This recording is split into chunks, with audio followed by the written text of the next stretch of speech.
জানাইছো মোৰ এটা নতুন ভিডিঅ'লৈ মই পংকজ বৰা আহকচোন আজি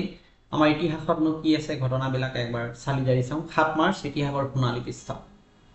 ভাৰতীয় প্ৰসংগত আমি কেইবাটাও ঘটনাৰ কথা আজিৰ ইতিহাসত পাম 1987 চনৰ কথা সুনীল গাভাস্কাৰে টেষ্ট ক্ৰিকেটত প্ৰথম খেলুৱৈ হিচাপে 10,000 ৰান সম্পূৰ্ণ কৰিছিলে আজিৰ দিনটোতে অৰ্থাৎ 7 মাৰ্চত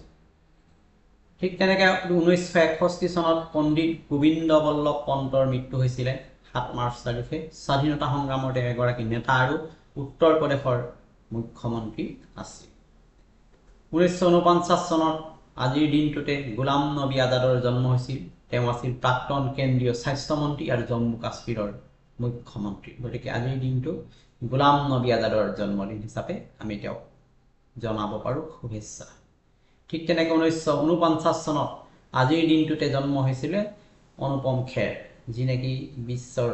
চলচ্চিত্ৰ জগতত অতিকে পৰিচিত ভাৰতীয় বলিউডৰ লগতে হলিউডত তেওঁ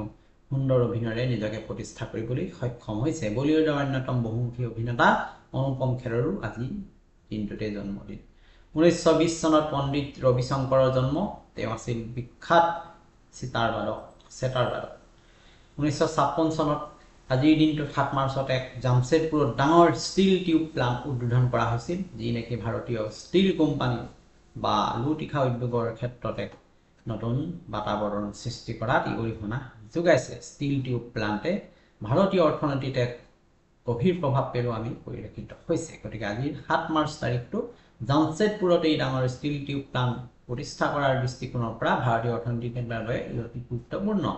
2006 চনৰ বাৰাণসীত এক সংকটমোচন মন্দিৰ আৰু ৰেলৱে ষ্টেচনত সন্ত্ৰাসবাদী হামলা হৈছিল 7 মাৰ্চ তাৰিখে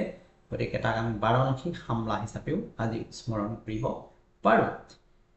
গতিকে আমি ইয়াৰ মাজতে চিন্তাৰ কথা ক'ব পাৰোঁ চিন্তাই যে মানুহক দুখ কম নকৰে কিন্তু আমাৰ দিনটোৰ শক্তি নিশ্চয় খালী কৰি দিয়ে সেই কথাষাৰে আমাক সদায় অনুপ্ৰাণিত কৰা হৈছে গতিকে আমি আজি বাচো জীয়াই থাকোঁ তেতিয়াহে ভৱিষ্যতে থাকিম গতিকে চিন্তাই আমাক যাতে শেষ কৰিব নোৱাৰে আমি সদায় ইয়াৰ পৰা আঁতৰি থকা উচিত গতিকে বিশ্বৰ সংগত আজিৰ দিনটো কেনেকুৱা ধৰণৰ ঘটনাৰ সৈতে জড়িত সেই দৃষ্টিকোণৰ পৰা আমি কেইবাটাও তথ্য আলোচনা কৰোঁ আহকচোন বিশ্বৰ ৰাজনীতিত 1965 চনত অতি গুৰুত্বপূৰ্ণ 7 মাৰ্চ তাৰিখ সেলমাত ব্লাডি সানডে চিভিল ৰাইটছৰ এক আন্দোলনৰ তীব্ৰতৰ ৰূপ দেখিবলৈ পোৱা গৈছিল ঠিক তেনেকৈ 1874 চনত আলেকজেণ্ডাৰ গ্ৰাহাম বেলক তেওঁ টেলিফোনৰ পেটেণ্ট দিয়া হয় টেলিফোন পেটেণ্ট যি নেকি টেলিফোনে গোটেই সমগ্ৰ বিশ্বকে একত্ৰিত কৰাত অৰিহণা যোগালে